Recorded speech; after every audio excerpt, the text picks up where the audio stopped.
হাজারো প্রশ্নের ভিড়ে একটা প্রশ্ন ভীষণ আমার চেনা, সেটা হলো আমাদের ইউএসএতে খরচা কীরকম হয়।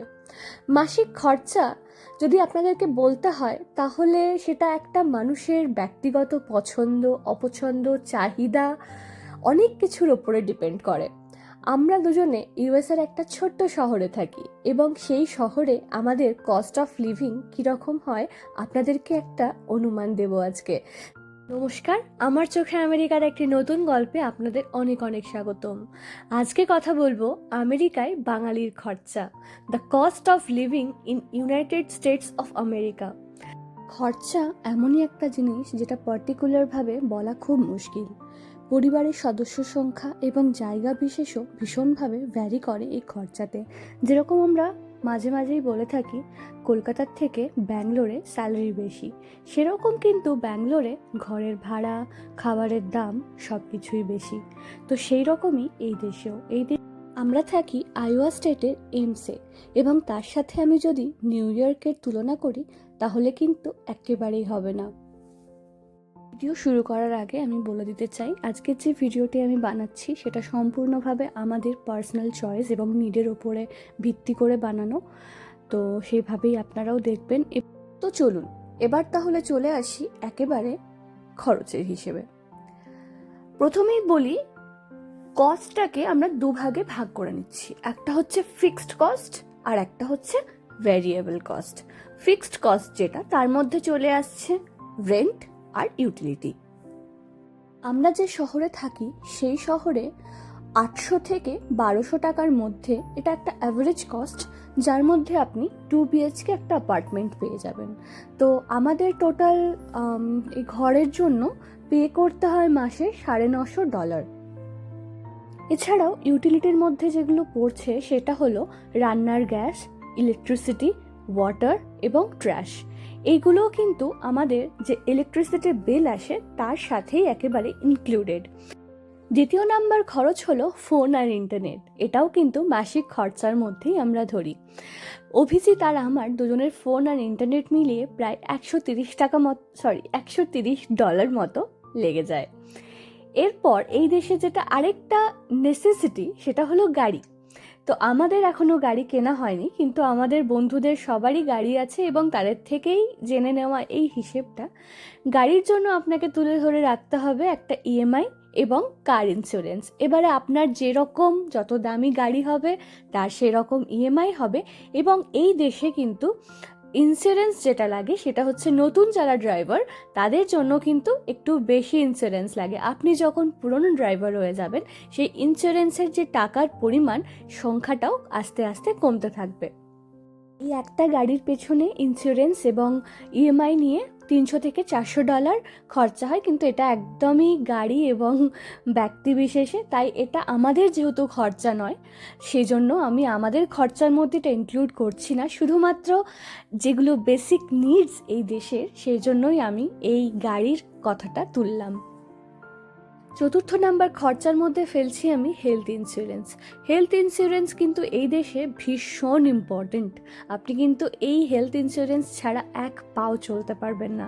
আপনি কোথাও ওষুধ কিনতে পারবেন না, আপনি কোথাও ডক্টর দেখাতে পারবেন না, কিছু করতে পারবেন না ইফ আপনার হেলথ ইন্স্যুরেন্স না থাকে। হেলথ ইন্স্যুরেন্সে আমাদের দুজনের মিলিয়ে প্রায় $350 মতো পড়ে যায়।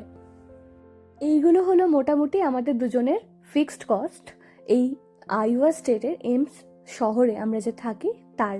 তবে আবারও বলছি, এটা কিন্তু ব্যক্তি বিশেষ, স্থান, পাত্র, কাল সব কিছু মিলিয়ে কিন্তু ভ্যারি করে। তো আমাদের আপাতত সব মিলিয়ে $1430 মতো ফিক্সড কস্টে খরচা হয়।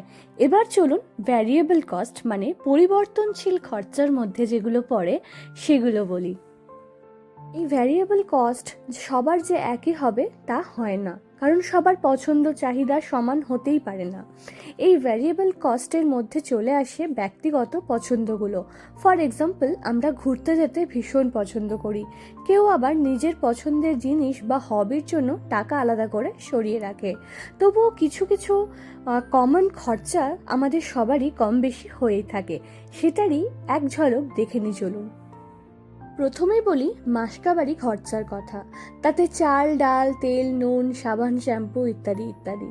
তবে আমরা তো খাদ্যরসিক বাঙালি, তাই মাছ, মাংস, শাক, ফলমূল কোনো কিছুই বাদ পড়ে না বাজারের তালিকা থেকে। আর এই সব নিয়ে আমাদের মান্থলি খরচ পড়ে যায় মোটামুটি ওই $700 থেকে $800 মতো। এবার আসি আমার কিছু পার্সোনাল এক্সপেন্সেস, যেরকম শপিং অনলাইন বা অফলাইন, আর তাছাড়াও পার্লার, হ্যানা ত্যানা করে মোটামুটি ওই 100 থেকে 150 ডলার মতো ধার্য করা থাকে প্রত্যেক মাসে। এরপর আসে ঘুরতে যাওয়ার খরচ। ড্রাইভিং জানলে এক খরচ, আর পাবলিক ট্রান্সপোর্টেশনে আরেক খরচ। গাড়িটা থাকলে যেরকম খুব ফ্রিকোয়েন্টলি ঘোরা যায়, কিন্তু গাড়ি না থাকায় আমাদের বেশ গ্যাপে গ্যাপে ঘুরতে যাওয়া হয় এবং একটা বেশ বড় অঙ্কের টাকা খরচা হয়। তবুও আমরা প্রত্যেক মাসে $150 থেকে $250 মতো সরিয়ে রাখি ঘুরতে যাওয়ার জন্য, কারণ ঘুরতে যাওয়াটা আমাদের কাছে ভ্যারিয়েবল কস্ট হলেও সেটা বেসিক নিডসের মধ্যে পড়ে। এরপর আসি যারা চাকরি করেন, যারা আর্ন করছেন, তাদের একটা, এটা আমি ডিউটি বলবো, দায়িত্ব বলবো, নিজের বাবা মার খেয়াল রাখা। অবশ্যই বাবা মার ঋণ কখনোই শোধ করা যায় না, সেটা টাকা দিয়ে তো একদমই নয়, কিন্তু এটা আমাদের কর্তব্য বাবা মার খেয়াল রাখা দূরে থেকে যতটা পারা যায়। তো সেটার জন্য আমাদের একটা টাকা খরচা হয়, সেটা আমি এখানে আর মেনশন করলাম না। এছাড়াও কিছু খরচা আছে, সেটা হলো আমাদের বাড়ি যাওয়ার খরচা এবং ভিসার খরচা। এবার বাড়ি যাওয়ার খরচাটা ডিপেন্ড করছে আপনার ওপরে, আপনি 6 মাসে একবার যাবেন, নাকি বছরে একবার যাবেন, নাকি 2 বছরে একবার যাবেন।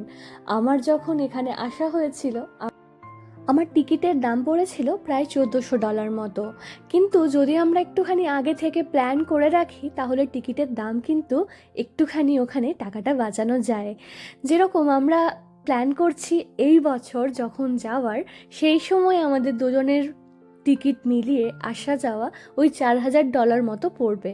এবার বলছেন এটা তো আর মাসিক খরচা নয়, তাও কেন বলছি? কারণ এই যে $4000 একসাথে লাগছে, সেই টাকাটাও তো আমাদেরকে মাসে মাসেই সঞ্চয় করতে হয়।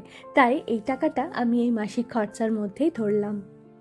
অনেক তো খরচার কথা শুনলেন, এবার একটু খরচা বাঁচানোর কথা বলি। যেমন এই দেশে সার্ভিস ইন্ডাস্ট্রি ভীষণই কস্টলি, তো সেই জায়গাটাতে ডোমেস্টিক হেল্প বা টুকটাক কার্পেন্ট্রি বা প্লাম্বিং বা ধরুন নিজের পার্সোনাল কেয়ারগুলো যদি আমরা বাড়িতে করে ফেলি, তাহলে কিন্তু ওখানে অনেকটা খরচা বাঁচানো যায়। ফার্স্ট ওয়ার্ল্ড কান্ট্রি বলে কথা, ভাববেন না এখানে মেড পাওয়া যায় না, আপনি চাইলে সব পাবেন, কিন্তু সেটাও ভীষণ খরচা সাপেক্ষ। দেশে থাকতে যেসব কাজ কখনো ভাবিও নি যে নিজেরাও করতে পারবো, এই দেশ আমাকে ভীষণভাবে সেই জায়গাগুলোতে স্বাবলম্বী হতে শিখিয়েছে। এবার আসি দ্বিতীয় নাম্বার খরচা বাঁচানোর উপায়তে। সেটা হলো এই দেশে second hand market, second hand জিনিসপত্রের মার্কেট কিন্তু বিশাল বড়। সেখান থেকে যদি আমরা ফার্নিচার থেকে শুরু করে কিছু কিছু জিনিস যেগুলো কিনতে পারি, তাহলে কিন্তু সেখানে অনেকটা খরচা বাঁচানো যায়। ইফ আপনারা এই দেশে কিছু বছরের জন্য আছেন, লাইক আস। তো আমার মনে হয় যারা খুব বেশি দিনের জন্য বা পার্মানেন্টলি ইউএসএতে শিফট করার কোনো প্ল্যান করছেন না, তাদের জন্য কিন্তু এই সেকেন্ড হ্যান্ড মার্কেট বিশালভাবে হেল্প করবে তাদের মাসিক খরচায়। এছাড়াও আমরা আরেকটা উপায়ে নিজেদের একটুখানি খরচাটাকে বাঁচাতে পারি, সেটা হলো আমরা যখন কোনো জিনিসপত্র কিনছি, সেখানে আমাদের ডেবিট কার্ড ইউজ না করে ক্রেডিট কার্ড ইউজ করা। এই দেশে ক্রেডিট কার্ড আপনি যত বেশি ইউজ করবেন, সেখানে কিন্তু আপনার ক্রেডিট কার্ডে একাধিক অফার থাকে, সেগুলো আপনি যেরকম পেয়ে যাবেন, সেরকমই ক্রেডিট স্কোরও কিন্তু আপনার বাড়তে থাকবে। এবার যার যেরকম ক্রেডিট স্কোর হবে, সেই অনুযায়ী কিন্তু ইন্টারেস্ট রেটও হবে, এবং সেক্ষেত্রে আপনি লোন পাবেন খুব কম ইন্টারেস্টে। আমি খুব বেশি দিন ইউএসএতে নেই, তাই আমার যতটুকু চোখে দেখা খরচা এবং সেগুলোকে বাঁচানোর উপায় বলে মনে হলো, আমি শুধু সেটুকুই আপনাদের কাছে প্রেজেন্ট করলাম। এরকম অনেকেই আছেন যারা বহু বছর ধরে এই দেশে আছেন, তারাও যদি আমার এই ভিডিও দেখেন, অবশ্যই কমেন্ট করবেন যে আর কীভাবে আমরা সবাই মিলে একটু খরচা বাঁচাতে পারি। চলুন এবার আসি ফাইনাল ক্যালকুলেশনে। আমাদের ফিক্সড কস্ট আর ভ্যারিয়েবল কস্ট যদি দুটোকে আমি একসাথে যোগ করি তাহলে মোটামুটি আমাদের ওই $3,000 মতো খরচা পড়ে যায়, যেটা এই দেশের স্যালারির তুলনায় যথেষ্ট ঠিকঠাক খরচা। এবং এই খরচা কিন্তু ভবিষ্যতে বাড়বে বই কমবে না। তাই ভ্যারিয়েবল কস্টটাকে আমরা যদিও কিছুটা এদিক ওদিক করতে পারি, ফিক্সড কস্টটাকে কিন্তু কোনোভাবেই কমাতে বা বাড়াতে পারবো না, কারণ এটা আমাদের নিজেদের হাতে নেই, এটা সম্পূর্ণভাবে দেশের ইকোনমির ওপরে ডিপেন্ড করছে। তাই আমি আবারও বলবো, এই দেশের আমি যে খরচার সংখ্যাগুলো বললাম সেগুলো দেখে ভয় পাওয়ার মতো কিছুই নেই। যে জায়গায় যেরকম আয় সেরকম তো ব্যয় হবেই, তাই না? আমেরিকাতে জিনিসপত্রের দাম সাধারণ মাত্রায় অনেকটাই বেশি বলে এইখানে লোকেদের মিনিমাম স্যালারির প্রত্যেকটা স্টেট অনুযায়ী ফিক্স করা থাকে, সেটাই আপনারা এখানে দেখতে পাবেন।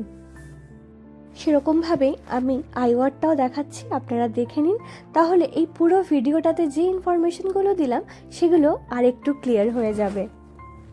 ধন্যবাদ আমার ভিডিওটা যদি আপনারা শেষ অবধি দেখে থাকেন, আর এই ভিডিও দেখে যদি কারোর কোনো রকমভাবে একটুও হেল্প হয় তাহলে আমার ভীষণ ভালো লাগবে। আজকের মতো আসি, আবার দেখা হবে পরের কোনো একটা পর্বে। ভালো থাকবেন, ভালো রাখবেন। ভিডিওটি যদি ভালো লাগে একটা লাইক, একটা শেয়ার আর আমার চ্যানেলটা অবশ্যই সাবস্ক্রাইব করে দেবেন। আজকের মতো বাই।